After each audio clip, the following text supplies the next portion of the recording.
Just leave the gift and go. I don't consider you as family. On the day of my father-in-law's funeral, my mother-in-law said this to me, making a shooing gesture. Besides, if people find out that a poor and disgraceful woman like you is my daughter-in-law, it would be a shame for the entire family. I was worn out by my mother-in-law's attitude and harassment, so I decided to do as she said and just leave the gift and go. 3 days after the funeral, I was struck by mysterious nausea and ill health, and I went back to my parents' home to recuperate. While resting in the living room, the doorbell rang. When I opened the door, my frantic mother-in-law grabbed my hands and said, "I'm sorry, I had no idea this was happening." My name is Rosemary. I had been single forever, but at the age of 30, I met Kevin through a hobby class that a friend invited me to. We hit it off because of our many common interests, and after a year of dating, we got married. Kevin is the same age as me. He's very handsome, kind, highly educated, and came from a wealthy and respectable family. I didn't know about his background when we started dating, so I didn't choose him for those reasons. In fact, I felt that there must be many more wonderful women who would be a better match for him than me. When I found out about Kevin's qualifications, I was so worried that we might be mismatched, and I wondered if I was really good enough for him. But Kevin accepted me. I love you, Rosemary. You're the one. I accepted his proposal, and we got married. He's the son of a listed enterprise CEO, and is on the fast track to success. I couldn't help but wonder why such an impressive man hadn't had any relationships with women until he was 30, but I was so ecstatic that I didn't have time to worry about it. He never let his father's power get to his head or become lazy.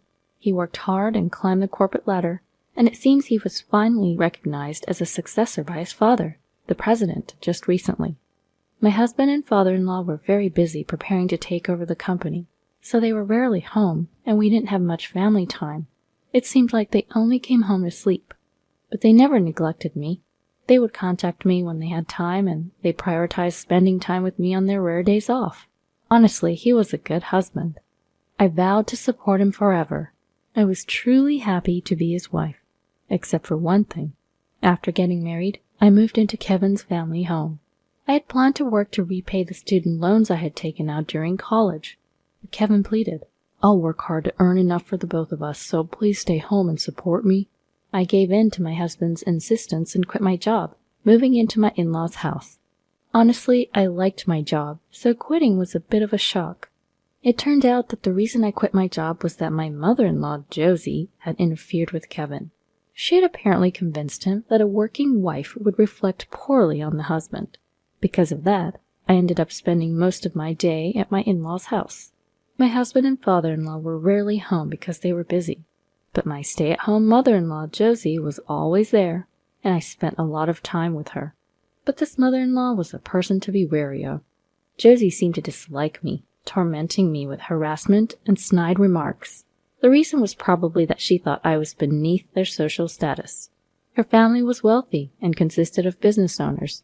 Moreover, they came from a good family background, and apparently there were many influential figures in politics, finance, medicine, chemistry, and various other fields in their clan. Almost all their family members were highly educated, having graduated from Harvard or other prestigious universities. And my mother-in-law herself had graduated from a renowned university. She was proud of this and flaunted it. On the other hand, my family was just an ordinary one. My parents were regular office workers, and we were neither poor nor wealthy. I attended a regular college, and I paid for my tuition with scholarships. It wasn't just my family background or university that Josie complained about. She also criticized my appearance. Josie, in her 50s, was beautiful and youthful, always dressed in flashy designer brands. She had been a model when she was young, won beauty contests in college, and was working in sales at the largest advertising agency before getting married. I, on the other hand, had no interest in designer brands and preferred to spend my money on anime and game merchandise. As a result, I was never considered beautiful. I did the bare minimum with makeup and fashion and took care of my figure, but my appearance was quite plain. Naturally, the glamorous world of modeling, beauty contests, and major advertising agencies was foreign to me. My social media was all about games and anime. Josie seemed really displeased that her son had married someone as plain and low as me. both in education and family background. So she harassed me in every way she could think of. She would intentionally spill Coke on my freshly washed clothes, or mess up a room I had just cleaned. Entertainment was forbidden. I was forced to quit the hobby that led me to meet Kevin, and she deleted all my contacts. My anime and game collections were sold off at a very low price, and the money became Josie's pocket money. I couldn't even go shopping without being attacked with nasty comments. My clothes and cosmetics were sold with the excuse that a wife doesn't need to be fashionable, and of course, that money also went to Josie. Makeup was forbidden, and I was only allowed to wear sweatpants at home and a suit when outside. All my savings from my single days were confiscated. The dinners I made were thrown away. Plus, they were dumped on the floor, and Josie would laughingly take pictures with her phone and share them on social media. By the way, the only food I was allowed to eat was leftovers.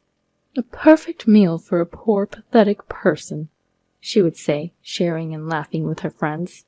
Birds of a feather flocked together indeed, as my mother-in-law's friends were all wealthy and glamorous, yet they were all nasty people who looked down on others. Look at my poor daughter-in-law. How could she have lived like this until now? If it were me, I'd be too ashamed to live. I had no choice but to endure this humiliation. After enduring this life for about a year, my father-in-law passed away. He had been suffering from terminal cancer and had actually lived longer than the prognosis. I was tasked with preparing for his funeral. Kevin was swamped with taking over the company, so he had no time to prepare for the funeral. "I don't know anything about this. Rosemary, can you handle it for me?" Josie said and dumped everything on me, lounging around without lifting a finger. I became extremely busy preparing for my father-in-law's funeral, sparing no time for sleep, and my fatigue reached its limit. Somehow, I managed to finish the preparations, and the day of the funeral arrived. However, when I tried to attend the funeral, Josie stood in front of me and said something outrageous. "Rosemary, please just leave the gift and go home." I couldn't hide my surprise at this sudden request. "I don't consider you as family. Besides, if people find out that a plain and unattractive woman like you is Kevin's wife, it would be a disgrace to the whole family."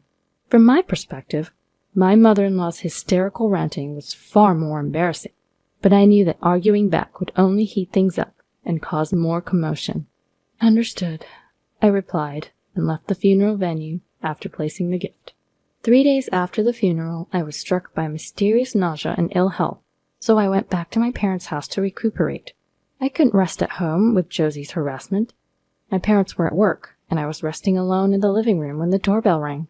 Looking at the camera, I saw Josie repeatedly ringing the doorbell.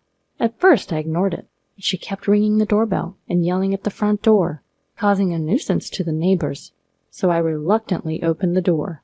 She probably came to take me back, her outlet for household stress and frustration. However, contrary to my expectations, Josie suddenly apologized to me. "What is going on?"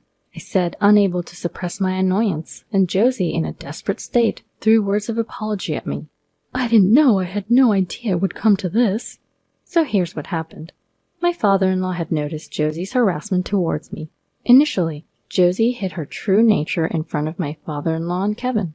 But my father-in-law, sensing something off in Josie's relationship with me, confronted her, and she readily confessed. He tried to persuade her to stop the harassment several times, but Josie wouldn't listen. Instead, she became defiant and started bad-mouthing me to my father-in-law. For my father-in-law, who was in the final stages of cancer, persuading Josie was all he could manage. Feeling sorry for me as I was wasting away from the stress of Josie's harassment, my father-in-law left a will before passing away. It stated that he would leave all his inheritance to me. "Please, Rosemary, I apologize for everything. Share the inheritance with me," Josie begged desperately. "It's not fair. I was robbed of everything and then married. After taking everything from me, leaving me nothing is just wrong," she screamed in a state of confusion. There was a sad story behind the seemingly glamorous mother-in-law. Her marriage to her husband was a political one. Josie had a lover to whom she had promised to marry. However, her family's business was on the brink of bankruptcy at the time, so they agreed to assist Josie's family on the condition that she married my father-in-law. Josie's life was hell, forced apart from her fiancé, whom she had loved dearly, and marry a man she didn't like. My father-in-law also had a lover, but due to differences in social ranks, everyone around him strongly opposed the marriage, and they reluctantly parted ways. However, he seemed to have continued his relationship with his former lover, even after marrying Josie.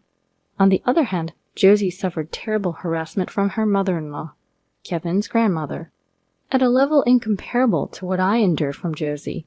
She was virtually imprisoned, overworked, and forced to quit the job she loved. Because it was a political marriage, even her parents turned against her. Her husband was indifferent and prioritized his lover, and divorce was not allowed, nor was she allowed to see her former lover. In such a life, her only son, Kevin, was her sole reason for living. Josie finally regained her freedom when Kevin's grandmother passed away, but her love for her son had become completely twisted. She had harassed and driven away women who got close to Kevin. The reason Kevin, who was good-looking, well-off, from a good family, and presumably had no personality flaws, had no dating experience until the age of 30, was also due to his mother. Naturally, I was no exception. Josie could never forgive me, someone who had taken her son and had a proper marriage, something she was not allowed. So she tried every trick in the book to harass me and make Kevin and me divorce. I felt sorry for Josie after hearing her circumstances. However, Josie, I certainly sympathize with your situation, but...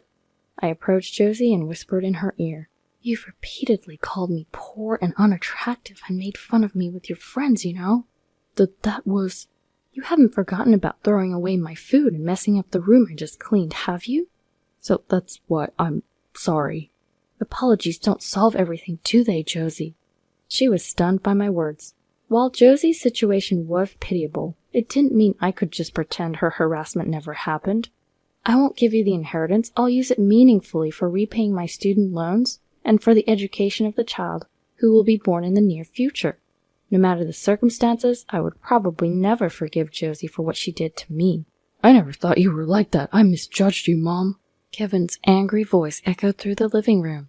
Kevin had learned about his mother's harassment towards me through the will. He also found out that she had harassed every woman who got close to him since his student days, and in his anger, he declared he no longer wanted any relations with her. "Rosemary, I'm sorry I didn't notice sooner." Kevin hugged me, crying and apologizing. It wasn't Kevin's fault, as he was too busy to come home often. I even felt guilty for making him cry and apologize. Josie, who was cut off by Kevin, was yelling something, but Kevin's determination was firm, and we as a couple decided to move out of the in-laws' house soon. I stayed at my parents' house until the move was complete. By the way, the in-laws' house was in Kevin's name, so it was quickly put up for sale. As a result, Josie had no choice but to leave the house, and is now forced to live alone in a cheap apartment. Since she's still in her 50s, she's working, something she's not used to. Also, word of her harassment spread throughout the neighborhood. Originally, she was disliked for flaunting her wealth and constantly showing off to those around her, and now she's become completely isolated from her neighbors.